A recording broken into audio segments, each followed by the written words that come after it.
Hello, and welcome to the Healthy is Happy podcast, the show that helps you get back to the basics of healthy and happy living. We're your hosts. I'm Nellie Ward.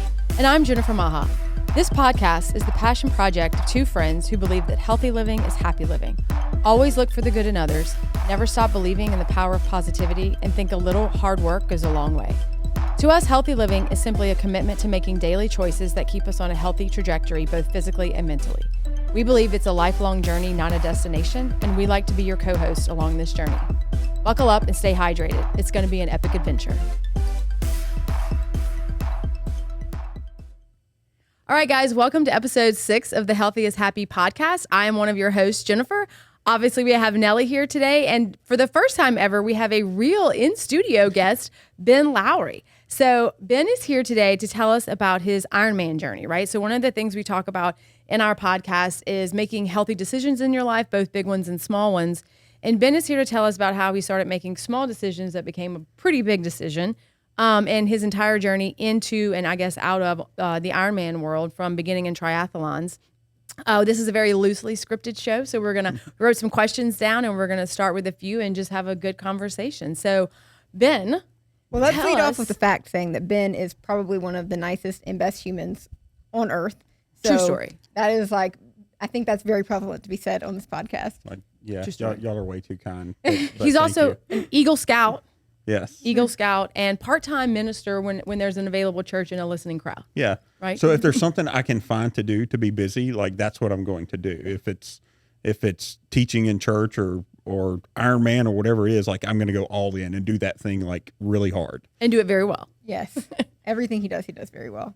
So Ben, let's start at the very top. So at some point you decided I'd like to start exercising, and then that led to maybe I'd like to do a triathlon. So tell us how this journey began for you.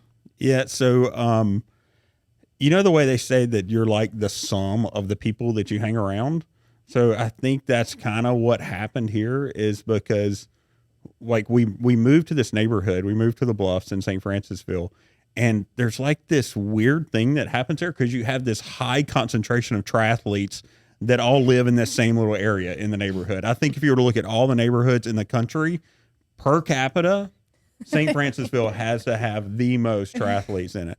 So hanging around with all these, triathletes, and Jennifer, you actually, so we live in the same neighborhood, and you started a run group. You remember that run group? Yep, I do. And the whole point was to try to convince other people that running was fun and that being healthy was fun. So that's what we did it.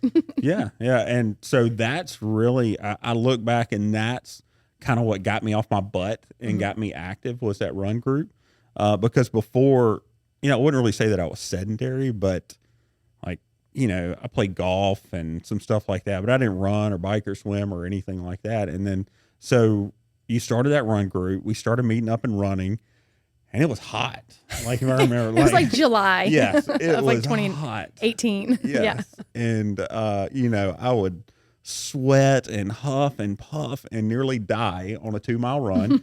And, so what that also did, besides getting me active, is it brought this group together, right? And that's the power of community. Mm-hmm. We had a common thing that we were trying to do. It was, fitness and health. Mm-hmm. And then there was this unity of all of us getting together. And then that started the conversations of, hey, I like to bike, I like to swim, I like to run.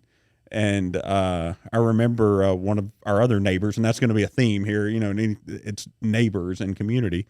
But my neighbor, Dre Prescott, calls me randomly one day and says, hey, we're all doing this triathlon in Lafayette. And it was the Miles Parrott. Yeah. And, yes. That was y'all's first one. I remember that. Yeah. And he said, I really think you should do it. And that spoke something into me.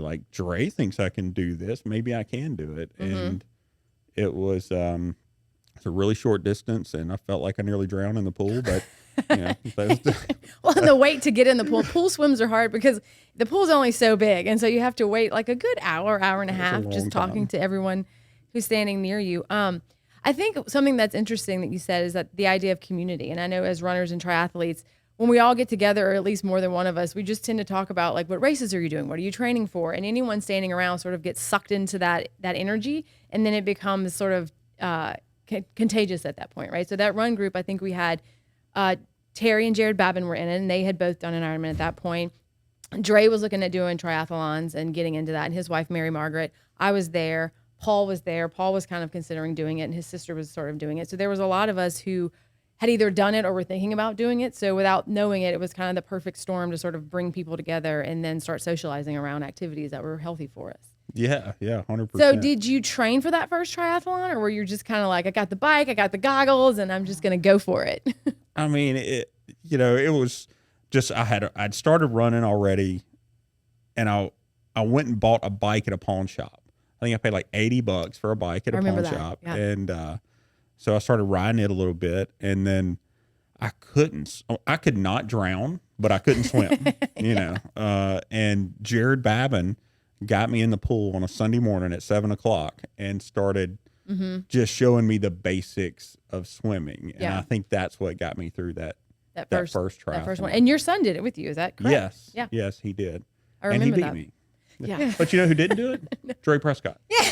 Call me. I was actually going to that. mention that. I was like, I Yes. don't remember Dre being at the race, but I remember he was the one that Y'all did a instigated. Lafayette one after that, though, right? Y'all We did. They, not us. Everyone else did it. We did Cajun another one Yeah. in Lafayette. Sugarman. Yeah, Y'all did Sugar Sugar Man. Man. Sugar Man. And the Sugar Man. Prescotts did Sugar Yeah. Man. And we didn't do that, but then us and the Prescotts did Cajun Man that one summer. It was so hot. Yeah. And so the Miles Perrette, so you did it. And the first time I meet my neighbor who just moved in, Paul Robinson, the first conversation we ever had, my wife, who will talk to anybody and ask anybody anything, says, "Hey, Paul, Ben's doing this triathlon. You should do this triathlon." And I'm like, I just met this guy. I didn't want to do a triathlon. And it was that conversation that I felt like sealed the deal for me and Paul, and our friendship that really developed after just that know was that. us doing that. Now Miles you're Perrette together. committed to Train something you don't know. Yeah. So we all signed up to do Miles Perrette. So I did it. My son Brooks did it. Landon did it. You did it. Paul did it. Paul's sister did it. Right. So there was like a bunch of us all Jared and Terry did it. And Joel. I did it. You did it. Joel did it. You did it. There's You a picture. were somewhere in the all front of of the us. swim group, but the rest of us went Yes. to the We slow were chilling crowd in the back. Yes. And that was fun. So tell us about that first experience. Was it surprising how it went? Were you nervous? Just like I was so nervous. Getting in the pool was just, yeah. because the pool at first is just, the swim is just like scary. Yeah. It's the thing that keeps most people out of triathlons. It's the swimming part of it. Yeah, it's definitely the barrier to entry. Yeah. And I thought that I had done something just magnificent by finishing this thing. I thought that I was like, wow, I really accomplished something. And I did, I mean, we all did. Yeah. But now looking back on it, it was like a 150-yard swim. Yeah, it's baby step, Yeah. but you did it. Yeah, we did it. I think one of the best things about triathlons is that you get these mini finish lines throughout both training Yes. and the race itself. Like you survived the Yes. swim. Yes. You figured out how to get through transition. Yes. And it goes on. And when you get to the finish line, it is this, no matter how big or small the distance is, you accomplish so much in that window that you feel like really good about Oh yourself. yeah, Right. nobody thinks of a triathlon as the whole thing. You have to break it up into segments. You Yeah. know, you're doing the even- swim. Okay, now I'm doing the run, or now I'm doing the bike. Now I'm doing the run. Just waiting too is Yes. also, I think, part of the activities, Yes. the waiting to Yes. start, Waiting to when you're just start. nervous and you don't know what to expect. So from that first race, like at what point did you decide, like, I'd like to do this again and then maybe go into longer distances? So Jared Babin started sending me Ironman finish line motivational videos. Mm-hmm. And if you haven't watched an Ironman motivational finish video, they'll make you cry. I mean, like Every single one of them will. Yes, you will tear up, and there's people dragging themselves across the line with 30 seconds left. Oh, And those are the ones that are like, oh my god, you can do it, you can do it. so, and I'm thinking like, this, I would never do that. Like, that is awful. Like, how are these people putting themselves through this?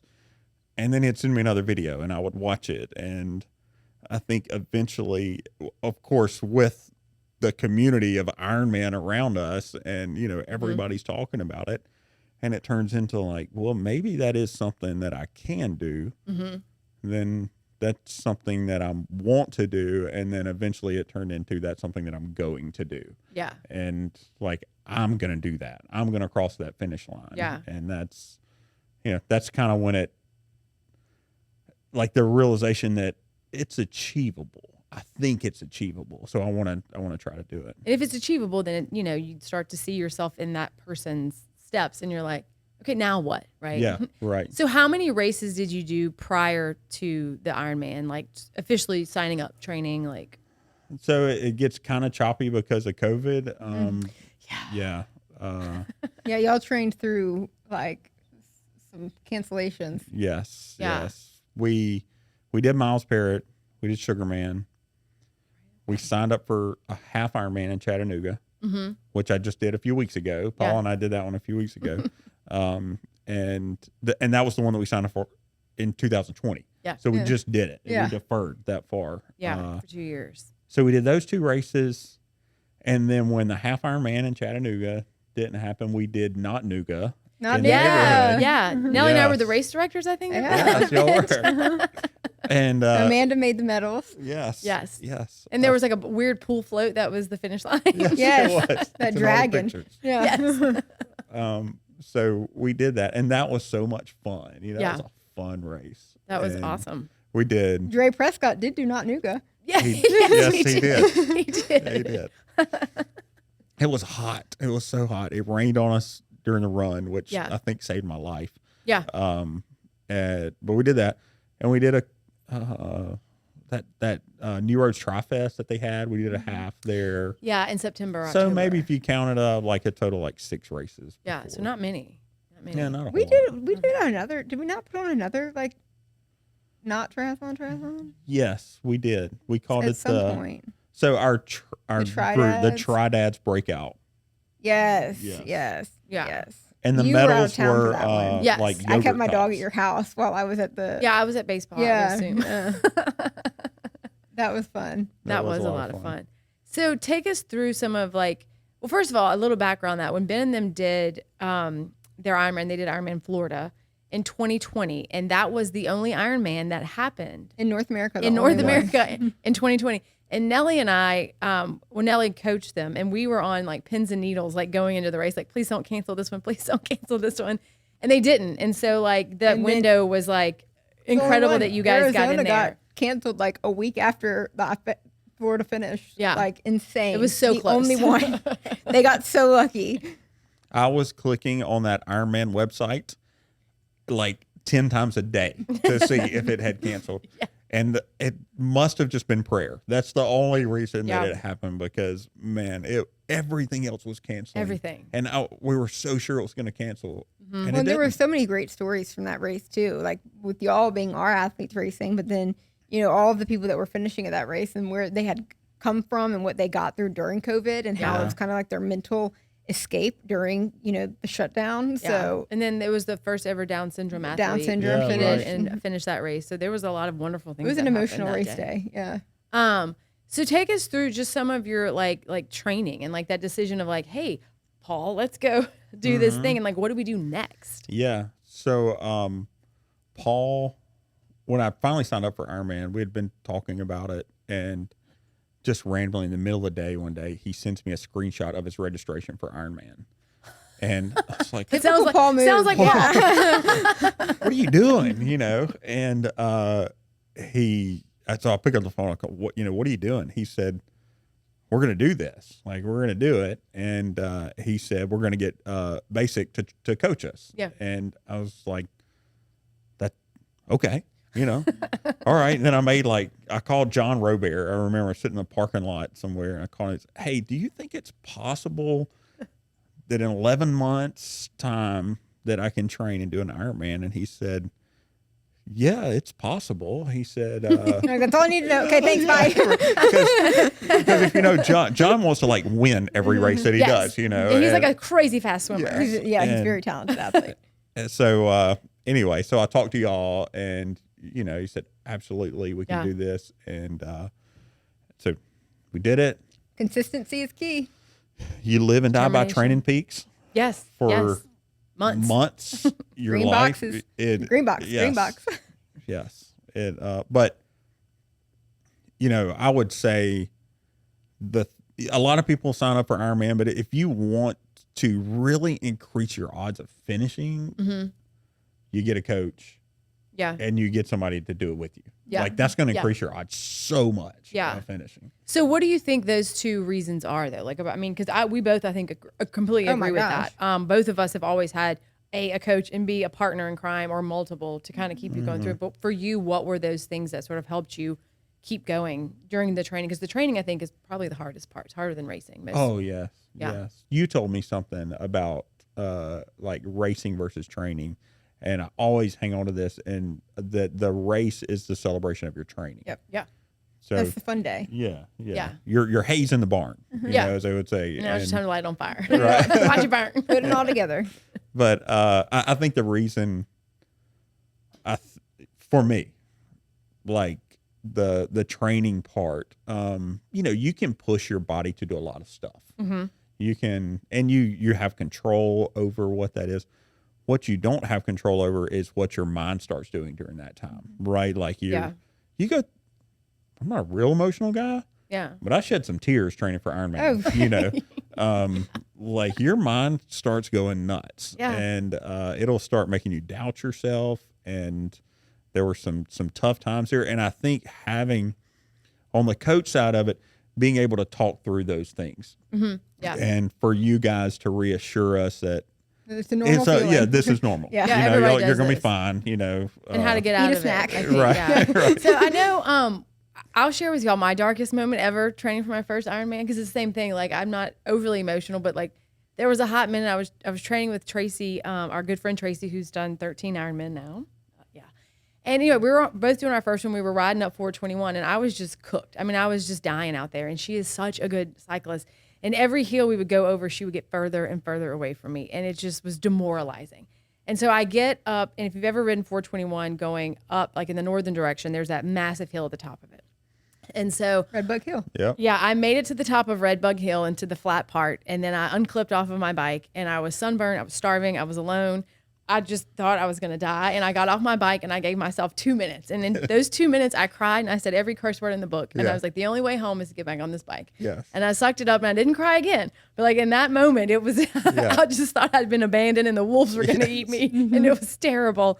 And I never got dropped again because I was determined not to ever feel like that ever again. So what about y'all? Loneliest moment in training where you just thought like, this is rough? Oh, I've got mine. Oh, I this know is exactly what it Ben's is. interview. I'm good. We're all sharing. I would really like to hear. We're all yours. sharing. Yeah. So I'll go first. Yeah.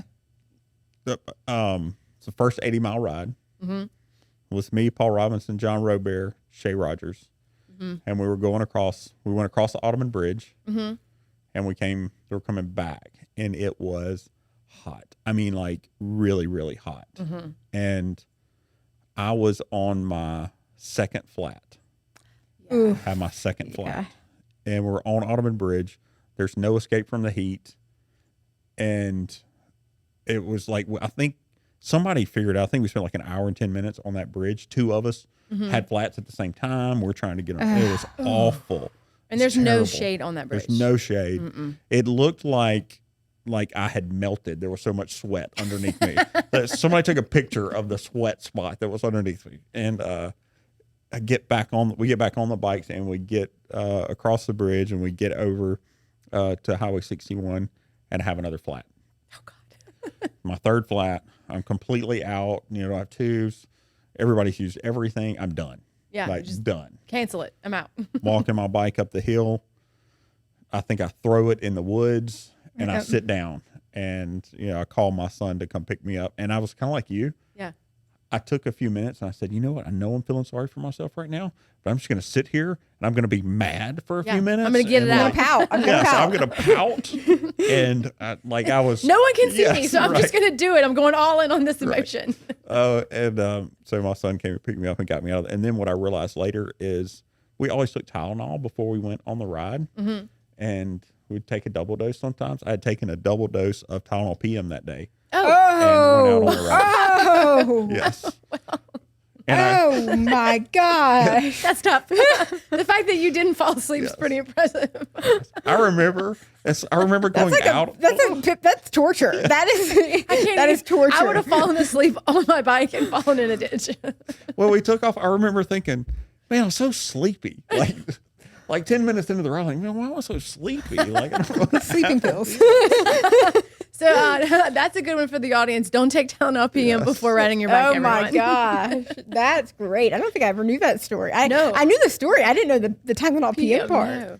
But and then tying that into the coaching part, I got back and I text y'all and I text Paul, and I don't remember what I said, but I was probably still mad and like some self-doubt and stuff going on. It was like I had a really rough day, or I don't remember, but whatever y'all sent back made me feel a lot better. And the next morning I got up and ran 13 miles. You know? Yeah. That's just what you do. It's that's kind of it. Each day is its own day. So no matter what you did yesterday, it doesn't really matter because you got to wake up and do something else the next day. Yeah. Which I think is the one thing that helps you keep going is that there are those small victories. And sometimes the best days, when you look back, were the worst days, right? Yeah. Because you didn't realize that day on the bike was terrible. Like, right, the day I cried on my bike. And then I had to admit that I cried on my bike. And I was like, this is even worse.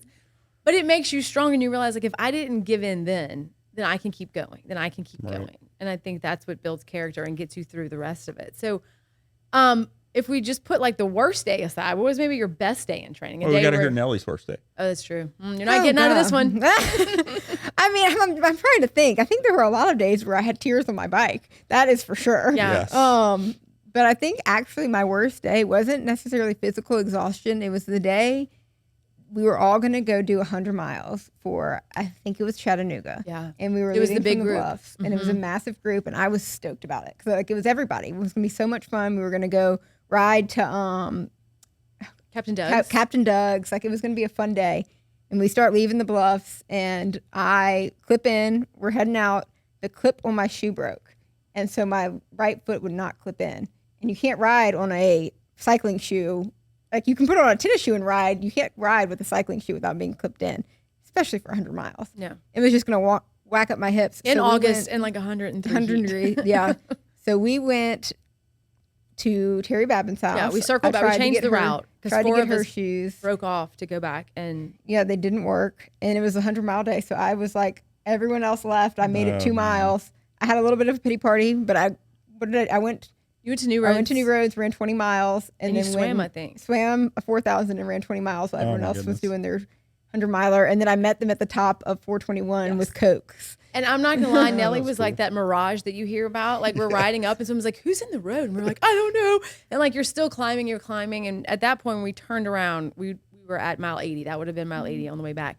And there was Nellie, and she had potato chips, she had peanuts, and she had cold Cokes.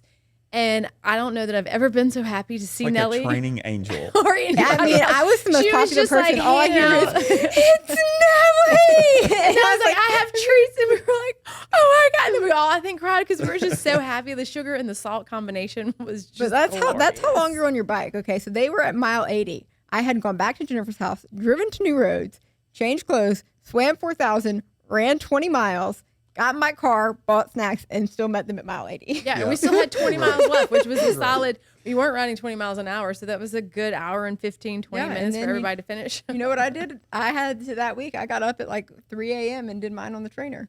It's terrible. 100 miles on the trainer. Oh, It my was 5.5 goodness. hours. We've both done significant hours on the trainer due to life scheduling, and that is not fun. Yeah. Not fun. So let's talk about our best days. What was your best day where you thought, or the moment, maybe say your best day of training, and then the moment where you realize, like, I know I'm going to finish this race. Like the moment where the confidence clicked in and you were like, yeah, I'm going to do this. There's so many just memorable high points. I feel like that the high points of training outweigh the low points a lot. But one of my favorites was our first 100-mile ride, and it was the Tridads, and we rode to. We had started out. We were going to ride somewhere, and there was a big storm blowing in. And Paul and I are looking at the radar on our phones, and we're driving to one area to ride, and then there's no way we're going to be able to ride today. So we start looking at it, and we change our route last minute. We drive 40 miles to miss the storm, and Oh, we're in then Lafayette, is that right? we rode to Moroville. So we rode from New Roads to Moroville. I think I'm saying the name of that town, right? It's a really small town, but we made that ride, and it was like a bunch of back roads. We didn't know the condition of the roads. We got beat up a lot. Paul actually almost got ran over. He got hit by a car, but we're going like 5 miles an hour when it happened. And just all these memories. And we always stopped at gas stations. That's one thing that we did a lot. We tried to mix in as much fun as we could, and we ate boudin balls and drank Cokes. And probably the best food you ever had. Yes, that was a really high point. I think I ended up texting Paul one of the training days, and I was like, "Hey, Paul, your 4-hour ride should not take 7.5 hours." Right. It's like snack time. That was kind of the same thing with some of the group 3 training rides we went on. We tried to make it as much fun as possible, and pretty soon it was like, well, that 3-hour ride took a significant amount of time. Mm-hmm. So what moment did you think, was there a moment in training where you kind of thought like, I can do this, I can do the yeah, race. like you were, because you're not in training, you're like, okay, well, I'm doing this like day by day. And then there's kind of that moment where it shifts and you realize like, no, I'm like really doing this. Like this is going to happen. Like I'm not just kidding myself anymore. I'm going to make it. Yeah. Was there a moment, I think there was, it was probably after one of our really long rides that we did on River Road. Mm-hmm. And we got off the bikes and did an off the bike run. Mm-hmm. And you realize, okay, yesterday I swam 4,000 meters. Mm-hmm. I just biked 110 miles and I just ran, I don't know, like 3 miles or whatever off the bike run. Yeah. You start putting all that together. You're like, man, I think it's really going to happen. Mm-hmm. Yeah. Like I've got the fitness. Yeah. I can do it. But all the way through, you're still doubting it a little bit, You're still like, when you worry about the what ifs. Yeah, you start, especially the what ifs. The what if I have mechanical failure? Yeah. What if I freak out in the water? Yeah. And I think again, that's where having a coach mm-hmm. and another person to talk about these things with helps so much. Yeah. Because I remember we would do the monthly email, Mm-hmm. And I would throw out all these what ifs. Yeah. Yeah, And then like, Nelly, this is your time to ask anything and everything. yeah, and then Nelly would respond, "Don't worry about all these what ifs. If they happen, you deal with them. Yeah. You just worry about what you can. Yeah. What you can prepare of. for. Yeah. Yeah. And then, because you can worry yourself to death, but always having a backup plan for the things you can control and kind of knowing what those limits are. Like, where is this? This is out of my control. I can't think about that. Like weather, Yeah. You never worry about weather. You just have to let that go. Yeah. But like eating, you can plan your nutrition and get that pretty right. So you are a dad of 3 children, husband, work at a great company. You're very busy. Like, how did you fit all this into your life? And like, when you decided, okay, I'm going to train for this, how did you start wiggling around? Because it is kind of like borrowing time from this area to put into this thing. And how did that, just talk us through some of that. Because that is one of the struggles I think most people deal with when they train for something like this. Sure. So I quit sleeping. Yeah. He pretty much did though. Yeah. Yeah. His workouts were done early. Yeah. I would get up very early in the morning to get, sometimes as early as like 3:30 in the morning, 4 o'clock. If I was running, you're out the door at 4, in the pool, trying to get a lane at 5 o'clock. That's one of the things that happened was COVID happened during the middle of our training. So all of a sudden all the gyms locked down and you couldn't get as much scheduled time in the pool. Yeah, they only let like 3 people in the pool at a time. Yeah. Things That's like tough. that. But I did a lot of early morning training. But I will say before I ever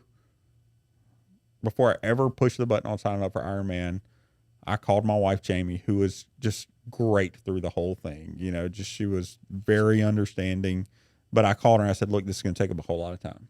And I said, are you going to be okay with this? And she was like, yeah, this is something that I think you really need to do. And she was very understanding.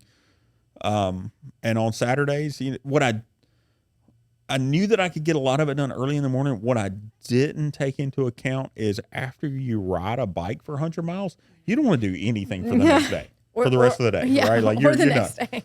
Yeah.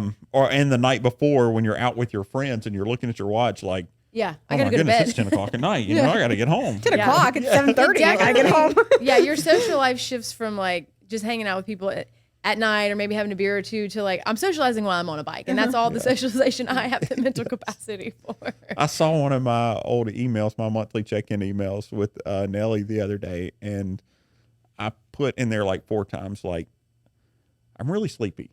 And I told you how sleepy I am, just really, really sleepy. You don't understand how sleepy I am. Tired. Yes. No, I remember the first time I did an Ironman. It's the same thing. I did not plan for that. And like our boys were like 1 and 3 at the time. So they were really little. So like I cashed in on their nap time. Like I would try to plan my training so I would come home and be able to take naps when they took naps. But there were nights I fell asleep in our younger son Ridge's room, and he had a trundle bed, and we always kept it out because he'd fall out the bed. So he would roll out of his bed and land on top of me, and neither of us would wake up. That's how hard I was sleeping. Yeah. I wake up in the morning and be like, what is on top of me? And it was the same thing. It was like, I'm so tired. Yes. All the time. Sleepy and hungry. Hungry. Yes. Yeah. Did you have like a food that you kind of navigated to that you just couldn't get enough of, like that you knew wasn't good for you, but you just couldn't stop eating it? So I ate a lot of peanut butter. Yeah. You know. Oh, that's good. Yeah, Yeah. and, That's good. it's still good. My wife would fuss at me because I would eat half of a banana. That was always my thing. Like if I was hungry, I'd eat half of a banana. But leave the other half. Yeah, that's what you say. It would turn brown She's in like, the just bowl. eat the whole thing. Eat the whole thing. But I started making the thing that I ate more than anything else was I would make a shake, like a smoothie, and that was always my go-to. Yeah. Just always making these things. And you know what? Probably the thing that I complained about the most during Ironman training was the amount of prep that it takes to train. Yes. Oh yeah, like making your rice cakes and doing this and doing that. And, You're always like, You're always thinking about what you got to do the next thing. yes. Yeah, you can't just show up. Like it takes a lot of planning, a lot of prepping, a lot of what am I going to eat? What am I going to drink? When am I going to eat these things? Do I have all of these things? Yes. And then as opposed to now, you can just go out and run 5 miles. You don't need all that stuff. But Yeah.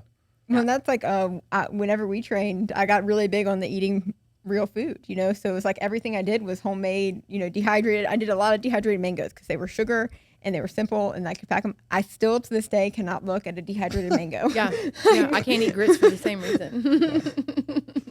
And you get so sick of eating gels that at some point you just like I just can't felt like do I was that. done with gels. Yeah, even on race day, you're just like I would always carry them during the race as like a backup. Like if Last I'm case about scenario. to die, I will eat this. Yes. But under no other circumstance am I going to eat this. But I would keep it in the like don't touch in case of emergency pocket, which was always on the left side, so I couldn't reach it.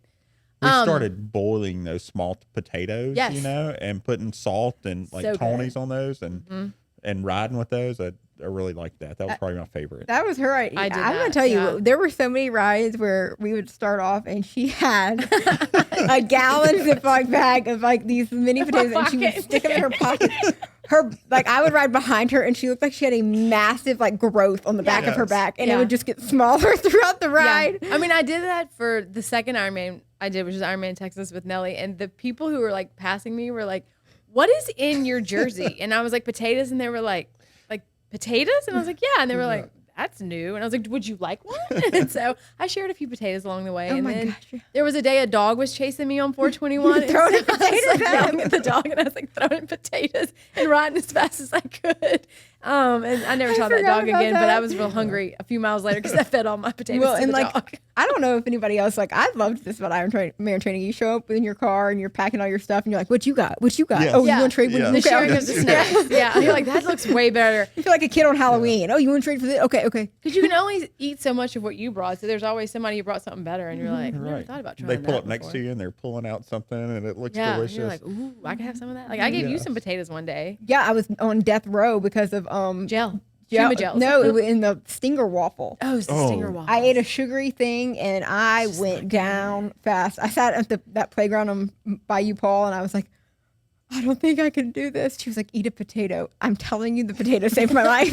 I was like, I have 4 left. I'll give you 2. I was like, if I see another piece of sugar, I'm going to die. It's going to end it all. So did you always feel like in your training, it didn't matter what it was, the swim, the bike, the run, it was always the first mile of the run was always the hardest. The first yeah. 10 miles of the bike was the hardest. Yeah. And the first 100 meters of the swim is the hardest. Yes. And That's part of being an endurance athlete. Your body just takes that long to adjust after you Yeah. train for that long. Yeah. And then you get into it. And it was a lot of it, I think, was also mental, knowing like how far, especially those long bike rides, like oh, man. getting on your bike and clipping in and someone be like, have a good ride. And you're like, I'll be here for 6 hours. You know, that was just mentally daunting. And the more you got going, you're like, okay, like this is, Yeah. I got it. Like this isn't that hard. But That's like when you want to cry on the first 10 to 20 miles of the bike. Yeah. Like, oh, my goodness. we're just starting. So what were some of the like personal hurdles you got through, like in training and even on race day, that you think are sort of relevant? Because, you know, there are people who are going to listen to this or watch this who were where you were back in, I guess it was 2018, 19, thinking like, maybe that's for me. I don't know. But like, I think hearing other people's, like the things you had to overcome makes it like, okay, well, if they did it, I can do it. Yeah, sure. I remember one, I was getting a lot of leg pain at the beginning. And I would run, I'd be 3/4 of a mile into a run and have to stop because my calves would be just cramping and tight, and I didn't know what it was. And I remember I was coming back from a run one morning, and y'all were both sitting on your patio outside, and I walked up the hill and I talked to y'all about it. Y'all probably didn't know it, but I was just about in tears because I just didn't know What was going on and how I was going to get past it. And I talked to y'all about it, and you were like, "Did you get new shoes recently?" And I said, "Yeah." And I said, "Yes, that's it. Like that is the problem." Yeah. And I went back, got a different pair of shoes, and it was fine after that, you know. But it was just it was this huge hurdle to me. Like, I've Why? been dealing with it, you know, Yeah. for a week, and I didn't know why it was happening. And how to get over it. Yeah. And then cramps. Yeah. So I ran that OLOL half marathon, and 10 miles in, my legs started cramping like crazy. And it was probably one of the low points of training again. So I'm laid out on the asphalt on the race course because I'm cramped up so bad. And then I get back and talk to y'all about it, and you're like, "You got to carry salt. Yeah. You got to take salt." And, you know, it was just like these. We have to, I think, learning You have it to the hard learn all way. that. Yeah, you have to learn Because you don't it. know. Like, you never think, Right. oh, this is going to happen. And then everyone's like, oh, yeah. But you don't think to tell people that because you Well, also and just, things don't don't know. always work for Yeah. everybody either, you know? Yeah, like we Right. often tell a lot of athletes, and we also learn this the hard way, is that like, you know, you train for the race, and then the race day is almost like crisis management. Not that there's a ton of crises, but like you've planned for everything to go smoothly, which it's not going to do. So then you just have to adapt. Like, this is hurting or this is happening. How do I fix this problem? How do I solve this problem? How do I get around this problem? Yeah, and like the Um, way that we've done it, you know, we break it up for our athletes, and I'm sure we did this for you and Paul, is, you know, okay, when you get on that bike, every 5 miles you eat something or you take a sip of water. So then you're Yes. kind of like, okay, in 5 miles I have to eat now. Okay, I have to drink water now. Okay, I have to do I this always now. thought of it as a get to eat. Like it was like a little happy Right. time. Like my watch would go beep, beep. I'm like, ooh, snack time. Yeah. But that is what I lived by, and Yeah. still did when I ride, you know, 5 miles, you eat, you drink. Put calories in. Put Yeah. calories in. Yeah. So let's talk about like race day, right? Because we talked about training and like making decisions and all that, but like the race day was the epitome of everything. So like take us through, like go to Florida, like get ready and like Yeah. all the feelings, all of it. You know, y'all gave us a list of things to bring and what to do. Very long list. Yes. And what to eat and what not to eat. So the day before race day, we did nothing. You know, we went and took our bikes, dropped our bikes off, that kind of stuff. And after that, we sat around and watched TV and took naps and drank Powerade and, you know, ate. And it's a very relaxing day. And then going into race day, a lot of people say you don't sleep good that night. Paul and I slept really good. Woke up early the next morning. Jamie woke up with me, got Chevy, our one child that came with us, and like they saw me off, and you know we hung around for a few minutes, and went to swim. You know, was worried about how choppy the water was going to be. That was fine. The race conditions were great. Race day conditions were great, and hit the water swimming. Had a great swim. Yeah. Cramps were a concern of mine for the swim, but I took a lot of salt before. I'd been, you know, doing as much as I could to stay hydrated, and I actually taped salt tablets to my chest. Yes, you did. Yeah, so I Just in have, case. See? It's Eagle Scout, always be prepared. because you get out of the water, you know, and go back in because it's too loose. Yeah, that 2 loop in Florida. And, Yeah. I took the salt tablets, and I never cramped. Had a great swim, and once I got out of the water, I felt like we said earlier, the small wins. Yeah. Huge. That's a huge win. huge. Getting Oh out of the my swim gosh. is just like, Yes. And then you're kind of, it's like all the anxiety just goes away. You're like, okay, I'm doing my thing now. Like, I Yes. got this. yeah. And when you're already, Yeah. you're in the race, you're no longer training. You're like, you're doing the thing that you've been thinking about and kind of carrying with you You're like, for I like didn't- months yeah. now. Yes. And that's a good feeling. Yeah. Yes. Yeah.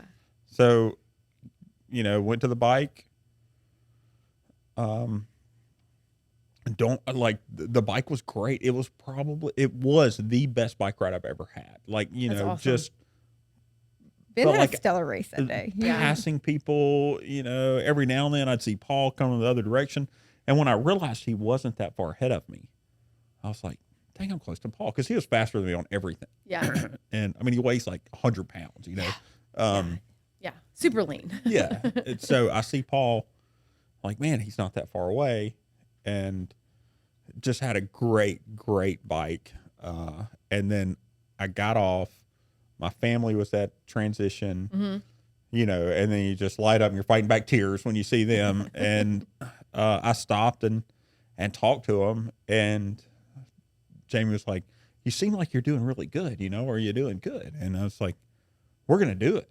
Yeah. Like, all that's left is 26 miles. Yeah, I got this. we got the time. This is going to happen. Yeah. And then it's just like huge high point. Like, to me, that was probably better than the finish line for me. Like, seeing them going out of T2. Yeah. And getting Full off of that confidence. bike. Is Getting like, off that bike. Yeah, like how Yes. happy were you to get rid of your bike? You know how like the volunteers take They your didn't get bike to do from you, and that. you're just They like, I don't want to see that again. You can just you can sell They it and didn't get have rid that. of We it. didn't They had- have- That's right, because of COVID. No, we Oh, had to go man. rack it ourselves. No, I got could rid have of mine. I was like, thrown it in the ocean. yeah, bye, That day. bye, Felicia. Yes. And we went into the run. Oh, I will say another really high point of the race is I'm probably on like mile 70 or something on this long stretch of boring highway. Yeah, And I look over on the side of the road and there's Jared Babin waving at me. yeah. And I was, it's just this, all of a sudden you've got energy for another 10 miles. Yeah. And that kind Yeah. of stuff happens. It is great when people, especially people who got you into it, 'cause it sounds like Yes. Jared was a big person that when they show up and support you, and then you see people cheering for you, especially when it's great if it's strangers, but when you know them, it's just a little bit, and you also want to look good in front of them, like, oh, I got this. right. Like, I'm not struggling here for a minute. So on the run, we actually ran probably more than I thought I was going to, because at some point, I think during some point of training, y'all have probably experienced this. You feel really tired, but it's like it's not even harder to run than it is to walk at some Yeah. point. Oh, yeah. Oh, for sure. Yeah, It's and like, you're going to get if there I'm faster gonna walk, if you I might as run. well run. Yeah. So Yeah, you're just taking kinda up extra running. time. Yeah. And Paul that slow jog is like just like forward motion. Yes. Yes. And Paul and I had on our basic fitness shirts, and people kept saying, that's way beyond basic fitness, That was just That's the hilarious. running joke on the course. But and we hit the finish line. Unfortunately, it was a COVID finish line. So, but y'all were our fan club Yeah. was over here, on the right as we're coming in, and you see all those faces and everything. And that was, it was just a great time. Oh my gosh, I cried. At I that think, finish yeah, line. I think most of us in your fan club cried because we knew how hard to watch anyone finish is emotional, but to watch like your neighbors and your really good friends, athletes that you train, but knowing that window of like it being canceled and you guys like made it through, like it was, And y'all just- came in so close together. Yeah, it Yeah. was so amazing to be able to be there and witness that and watch that. Even though we couldn't be at the finish line, we still got to watch y'all. And that little brief moment, that was everything. It was probably one of the best finishes I'll ever remember because we knew like we were sweating it. Yeah, right. We were like, please don't cancel, please don't cancel. And then we were so close together that Paul was at the finish line. Yeah. So Yeah. I thought I was coming across, and then I see him on the other side of the finish line, and You got that awesome photo. Yeah. Yeah, was that was great. amazing. So I'm gonna say we're kind of cutting close on time here, but I have a few more like Yeah. things. So we want to say, okay, if you wrote a book about your Ironman training, what would you title the book? Yeah, I didn't die. Well, That's a yeah, good one. that's Yeah. a solid. That's a perfect solid. answer. Yeah. Yeah. Solid. Because there were so many times that it was like, man, that was really tough. And it's not like I survived. didn't It's that I didn't die. Like, Right. and those are not the same thing. Right. They're not the same meanings at all. Okay, and then on a scale of 1 to 10, how hard would you rate the physical versus mental side of Ironman training? And you Which can rate one them was harder? separately. Yeah. You know, Yeah. like physically Yeah. it was a whatever, mentally it was like a whatever. And like, So physically, I would say it's, it's got to be a 9 or a 10, right? Yeah. I mean, it's not easy. Right. It's definitely, at the Yeah. upper end of that scale. Yeah. And then on the mental side, it's a 14. Yeah. It's just, Yeah, that's the thing that I totally underestimated more than anything else. The was mental the mental side. side of it. A follow-up question to that is like a lot of people say when you're doing something that is that mentally challenging is you have to remember your why, right? And that's what helps you get through the training. And then on the race day, because there are moments on the race day I think that most people experience the like, oh my God, like what am I doing? It's like, what was your why? Like, it kept you sort of like showing up and being accountable both in training and in the race. Yeah. It's a great question and a great concept. There were so many times, especially on those long bike rides, why am I doing this? Why? And you have to have something strong to go back to. Yeah. And for me, it was, I felt like I had identified something that at one time I thought was impossible. And, you know, you don't want to be cliche and say anything is possible, you know, if you put your mind to it. But this was possible if you put your mind to it. And I wanted to prove to myself, I wanted to prove to my kids that really, I mean, you can do anything, right? If you, but it doesn't, what I began to realize is that you don't have to be able to do it all tomorrow. Right. You ran a mile today. You're running a mile and a half the next day. You know, and you just build to it, and it happens in small steps, and that's how you get it done. Consistency is key. Yes. I mean, you're a proven athlete of that. He did his workouts, and he had a great race day, you know? Yeah. And that's, I know a lesson I teach my kids all the time is anything is possible. You just have to be willing to do the work. Right? That's right. Like that happens to just be the tagline on this water bottle thing. Like, anything is possible. So I think one of the last questions is scale of 1 to 10, we're still on Nellie's scales, is the feeling of the finish line, or like when you finally like got there, like 1 to 10. Yeah. So, I mean, again, it's off the charts. 72, like a 72. Yeah. I think we just need to absolutely. close it with, was it worth it? It absolutely worth it. And you know, for anybody out there that even has an inkling that they want to do it, like do it. Yeah. You know, do it. You don't have to be a super athlete right now, but you can do it. It's just you know, ideally find a community of people that you can surround yourself with that are going to help you do it. Get a coach, get the people that are going to help you get across the finish line, but it is absolutely worth it. Awesome. Well, we're at the part of the podcast that everyone looks forward to, Nellie's joke section. Okay. Where do triathletes go to get new bibs? Bibs? Like a race bib, Like, or like where do triathletes go to get new outfits? I know the answer. I don't know. You can answer it. Was it New Jersey? Yeah. Right. I was like a race bib or like Like an I don't outfit. know what you're New talking Jersey. about. Yeah, that's good. That's good. That's Very good. good. All right. All All right, so that's a wrap for our episode. This was our first one with our guest, Ben Lowery. Thank you, Ben, for coming and sharing your story with us. If anyone would like to be a guest on our podcast, you can email us at info@basiclivingbr.com, and stay tuned for more interesting episodes and more great guests on our podcast. And if you would like to nominate someone to be on the podcast too. Yes, we would love to hear from you, because while Nellie and I love talking, just the two of us chatting it up, it is always great to bring in a guest and let other people have the mic for a while and tell us their story and about their journeys that they've been on. So that's a wrap, guys. Until next time, thank you. Thanks for joining us for this episode of the Healthy is Happy podcast. You can follow us on Facebook at Basic Living BR, Instagram for all things healthy and happy living at Basic Living BR, and for more nutrition focused content, follow us on Instagram at _basic_eats.